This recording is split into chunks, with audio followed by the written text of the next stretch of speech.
Bonjour à toutes et à tous et bienvenue sur Eurosport et GCN pour le résumé de la 8e étape du Tour d'Espagne entre Santa Pola et la Manga del Mar Menor, 173 km 700. Et regardez ce passage le long des marais qui pourrait provoquer des changements. Le vent pourrait jouer un rôle, sinon rien à signaler si ce n'est un sprint intermédiaire.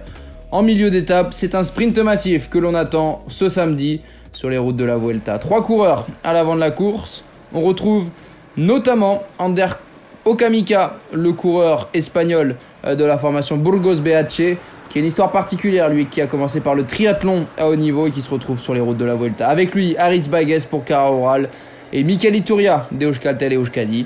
L'écart est de 2 minutes, contrôlé par Alpecin Phoenix et Deceuninck Quick-Step.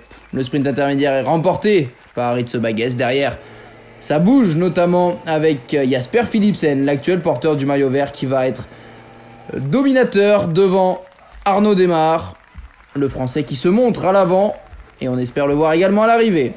38 km et on arrive dans ce secteur délicat où le vent peut jouer un rôle important. Omar Fraile et Gorka Izagirre mettent la poignée dans l'angle, ça accélère et ça casse à l'arrière, mais pas de coureurs importants au classement général sont piégés.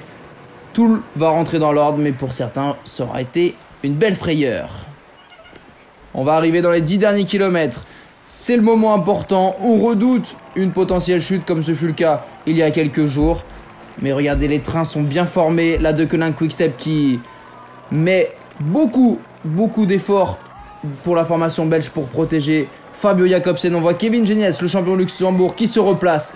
Très beau train de la Groupama FDJ, mais Arnaud Démare qui va perdre un peu le sillage de ses équipiers. Ça frotte énormément, notamment pour prendre la route de Jasper Philipsen. On retrouve Dainese et Jakobsen assez loin de leur poisson pilote, puisque c'est Sénéchal qui lance le sprint, le français, avec Guarnieri dans la roue. Mais les sprinteurs ne sont pas tout de suite ici. Et regardez, ça va revenir de derrière avec Fabio Jakobsen qui lance son sprint, le néerlandais, en plein centre de l'image. Philipsen et Dainese dans sa roue. Est-ce qu'ils vont pouvoir remonter le néerlandais? Non, victoire de Fabio Jakobsen. Son deuxième succès sur les routes de la Vuelta cette saison.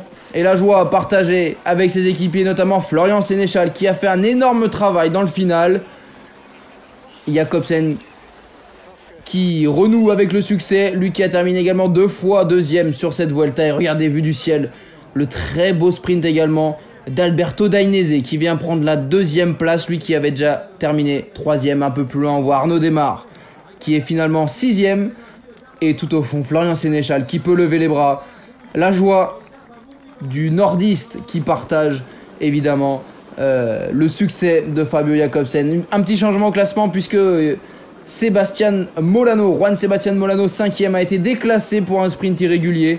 Ce sera donc une place de gagné pour tous les coureurs qui le suivent, notamment Arnaud Démare qui est finalement 6e. Au classement général, pas de changement. Roglic est toujours leader devant Groschartner et Henrik Mas. Attention, demain il pourrait y avoir du changement, mais avant ça, un point sur le classement du maillot vert. Fabio Jakobsen est en tête avec 180 points. Il retrouve ce maillot distinctif juste devant Jasper Philipsen, 164 unités.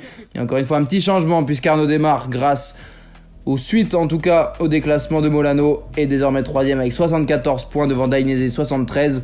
Et Molano, qui est 9e dans ce classement, n'est plus que 23e avec 23 points puisqu'il a en plus été pénalisé d'un nombre de points au classement du maillot vert.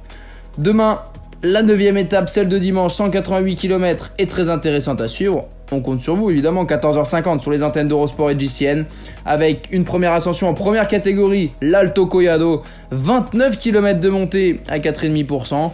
Et puis évidemment l'Alto de Bellefique, 1800 mètres d'altitude, 13 km à 7%, classé F spécial, hors catégorie.